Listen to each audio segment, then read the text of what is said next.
the most important thing is, are you helping with some kind of motive or outcome in your mind, or are you helping without any motive?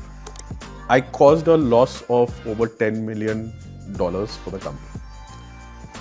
And I thought, this is it, it's finished, right? I'm gone. I truly believe that big success comes through big failure. And if you're not failing enough, you're being too safe and you're not going to be successful. You're not trying hard enough. Yeah. Who you work for makes a bigger difference than where you work, what you work on, and what you're doing. If the person speaks too good English in a country where English is not the language, they are probably not the best people in the country. So you're hiring wrong. The two most important things in life, which determine almost 99% of what will happen to you, is who is your partner and which city do you choose to live in. Instead of telling people to, foolhardily chase your dreams, do what you love.